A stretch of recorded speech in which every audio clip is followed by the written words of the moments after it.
Welcome, weary travelers. I'm Gabriela Jones, the new Innkeeper of the Inn Between, where the trees are green, the rooms are cozy, and the guests sometimes are just regular guys with interesting hobbies. Whether you're listening for the first time or have been here before, come on in and prop up your feet, metaphorically speaking of course, and pour yourself a cup of coffee. Or a lot of cups of coffee. Either way, just make sure it's your favorite kind of coffee.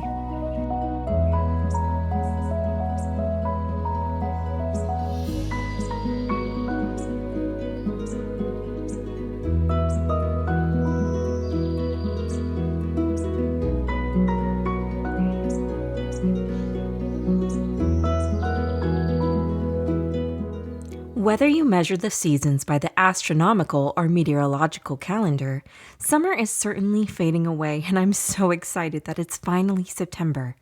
While the kids haven't gone back to school just yet and the days are still long, the temperature is warm enough to wear shorts, but also not so hot that you can't wear a cardigan on top. My squash plants are starting to fruit, the wild blackberries are ripening, and everything is still green. But you can sense autumn just lurking around the corner as if one strong breeze might blow it in. You can feel it nearby when you look longingly at your favorite sweater in the closet, accompanied by the overwhelming desire for pumpkin spice everything. And after the last couple of sad and uncomfortable incidents, I'm happy to report that today I'm going to tell you a nice, calm, relatively normal story. But that being said, for me it may have been the most frightening and anxiety-producing event to date. Because yes, Mom and Dad, you will be particularly pleased to find out that I went on a date. But before we get to that, I do have an update from the previous episode's events with the Black Stag. The night after I received the note from Mr. Leek, I had the most curious dream. I dreamed that I was walking down the hallway, the walls still full of holes and scratches. I dreamed that I walked past the broken front window, through the living room, and towards the corner where the door with the sleeping bear is tucked away. But in the dream, the door of the study was not locked. In fact, it was swung right open, and inside at the center of the room was a desk and a shelf, but I wouldn't really call it a study. On each wall there was another door, although these ones were closed. And the room was not empty either. In front of the desk were two men. In the dream, their backs were turned to me, but I could see that one had silver gray hair and wore a long dark coat, and that the other had black hair and wore jeans and a t-shirt. The two were talking, but I could not hear what they were saying to one another. Then, as if they had just noticed me, they had both begun to turn. And then I woke up. I'm a little embarrassed to admit this, but the dream felt so real that when I got up in the morning, the first thing I did was go downstairs and check and see if the study door was locked. It was, but miraculously, the window was fixed, and the hallway looked as good as new. I don't know how Mr. Leek does it, but I'm just happy to still have my job. Now, for the date. First, I would like the record to state that I've never dated somebody I met through work before. And second, that I am telling this story with the permission of all parties involved, without any coercion.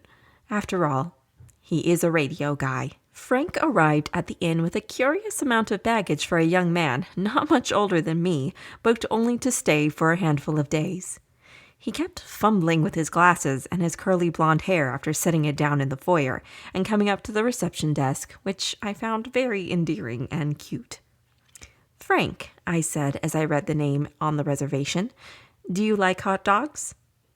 He gave me a blank stare, and I am quite sure I must have turned beet red at my failed attempt at a joke. "Will you need help with your bags?" I said, indicating his luggage as I handed over the key to the mouse room. "No," he said, filling out his breakfast request form. "I got it. That's all of my equipment, and it's pretty fragile." We didn't really speak much after that. He took his breakfast in his room, In the afternoons, he came and went often, always keeping to himself and bogged down with equipment. He wore the biggest headphones I'd ever seen and had all sorts of gadgets on him at all times, like a megaphone / sci-fi looking device, which I later learned was something called a parabolic dish, and giant antennas that he would point in different directions, which made him look like a sort of cute little garden bug. And I remembered exactly how he liked his coffee, a very practical and straightforward Americano. But I fully admit that should I find someone attractive, I try to appease them with offerings of good food and well-made coffee. Maybe Frank might have noticed, because the night before he checked out, he came down the stairs and told me that while my coffee was super good, he was heading out before sunrise and wouldn't need me to bring up breakfast for him. Long drive home? I asked him, handing him the bill. Not really, but there are a couple of spots out in the woods I want to check out before I drive back to Seattle. Is that for finding sound waves or something? I said, pointing to one of his doodad gadgets. Yes, Frank said. I'm something of a radio technician. Hear anything interesting while you were here? Actually, I did, he said, checking his watch. It's getting late, but before I drive back tomorrow afternoon, would you be available for meeting up for coffee in town? Then I can tell you more about it. And tell me if you find anything in the woods I should be worried about, I said.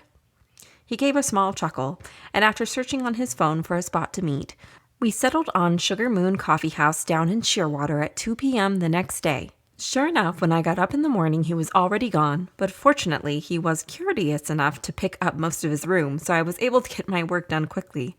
But before I got on my bike to ride to Shearwater, I decided to check the postbox. Inside was a rather curious letter. For one, it was addressed not to me, not to the inn, and not to Mr. Leek, but to, and I quote, the tree we carved our names into when we were 15. Opening it up, I saw that the letter was written on beautiful stationery, the kind that reminds me of the letters my grandmother used to send me for my birthday.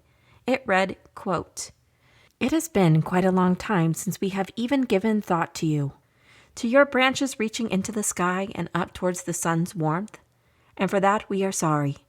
We think we remember it being a warm day, but we can't quite agree on what season it was. The memory has aged like a well-kept cast-iron pan that has never seen a drop of soap. Our memory has grown fuzzy as though the storms we weathered and the dry times we outlasted have slowly carved out a piece of who we were, the same as we used to carve pieces out of you.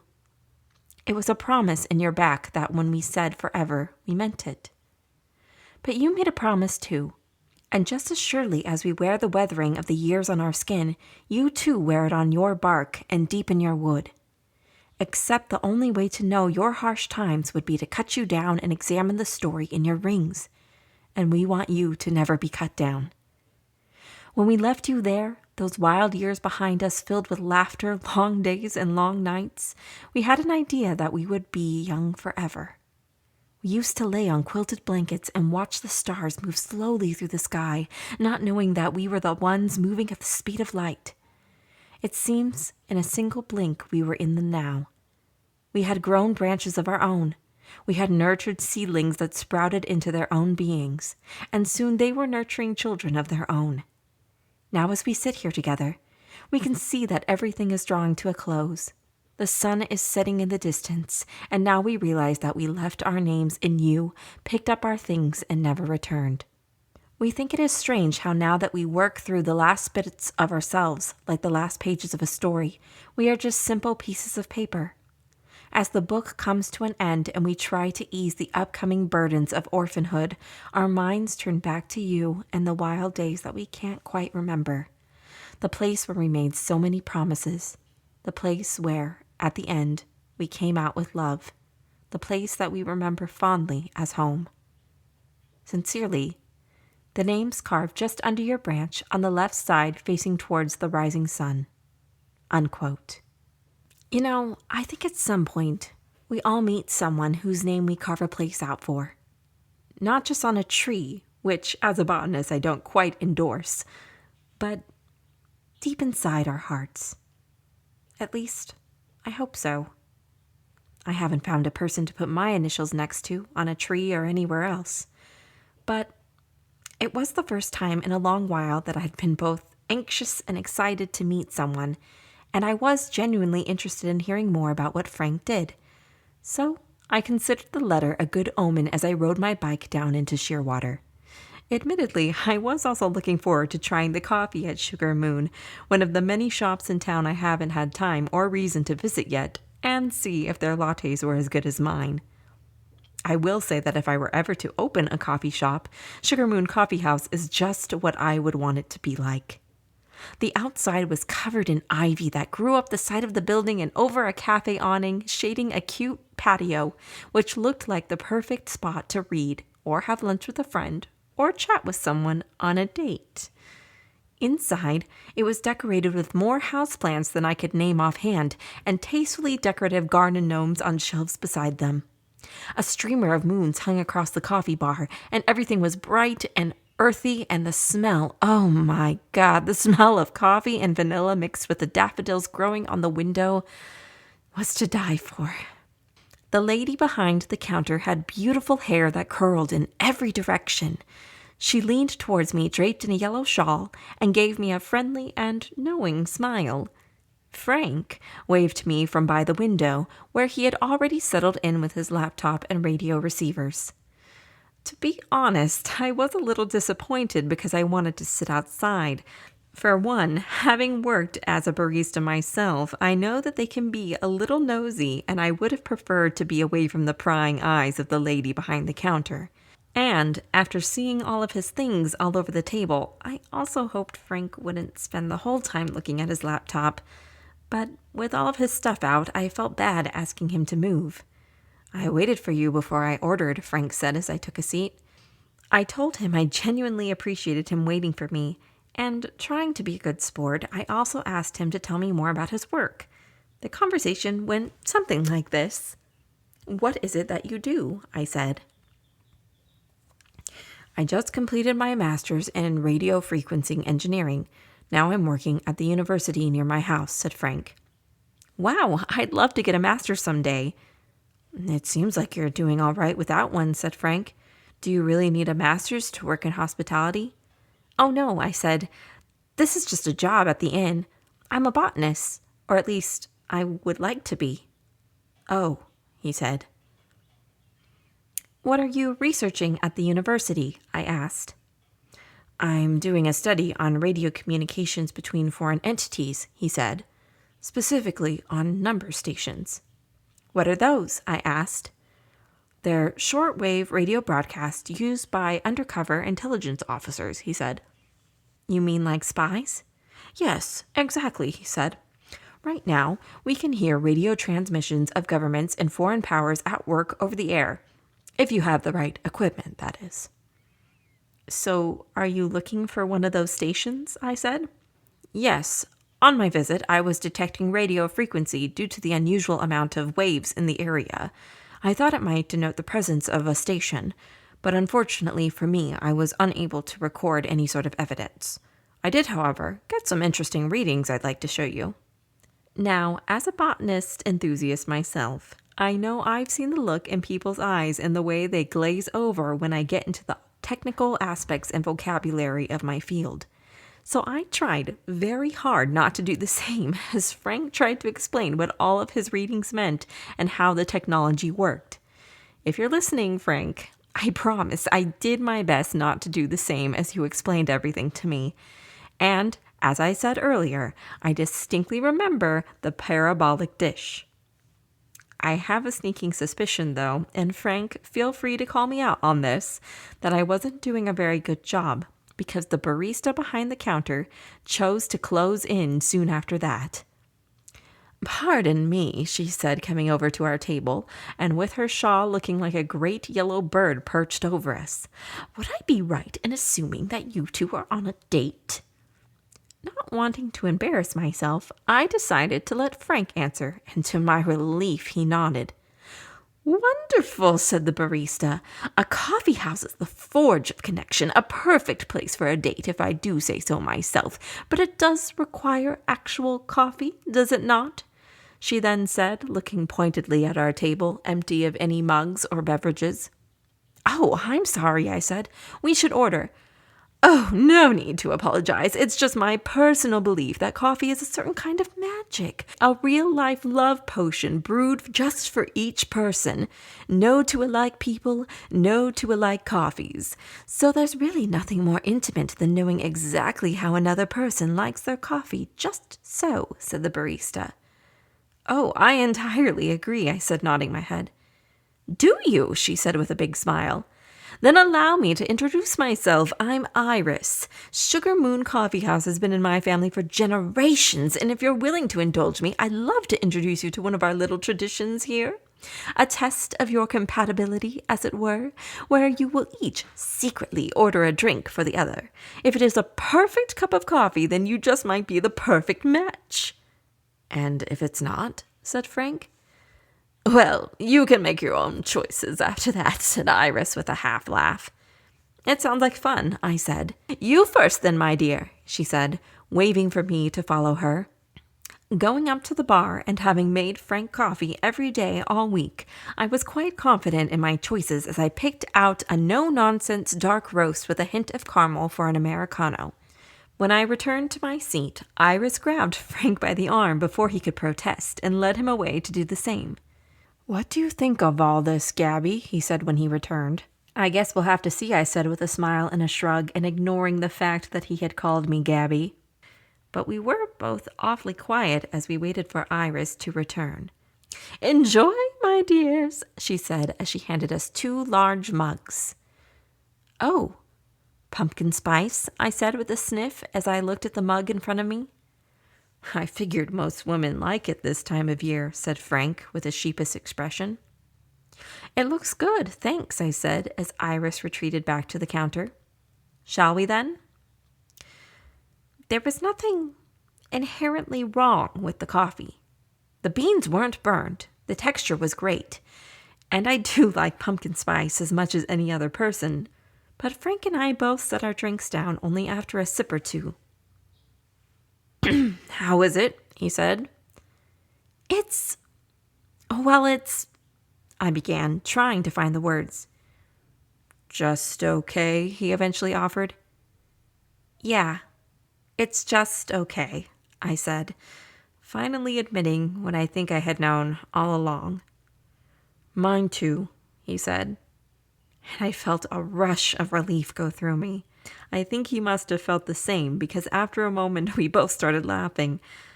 Friends, then? I said, offering out my hand. Friends, he said, giving it a shake. Whether the Sugar Moon Coffee House tradition is real, or Iris was just trying to make a sale, we both chuckled about how strange the coffee had tasted after that. As a radio enthusiast, he readily agreed to let me tell the story here on my podcast. We then exchanged numbers and waved goodbye. I rode home only feeling a little disappointed, which was cured by the package waiting for me on the porch, wrapped in a green string. It came with a note. Quote, I hope the new window is to your liking. I also have it on good authority that you like to use the espresso machine. Sincerely, Casper Leek. Unquote.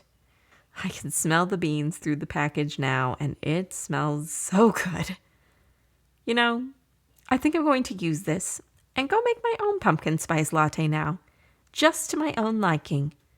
And then I'll go look for some names carved into some trees. Till next time, listeners, be kind. Learn your partner's coffee order, and don't forget to water your plants.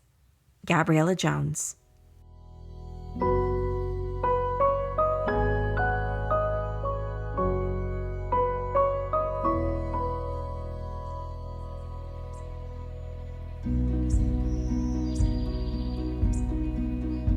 Hey there, it's Bailey Loveless, writer and reader of Gabriela the Inn Between.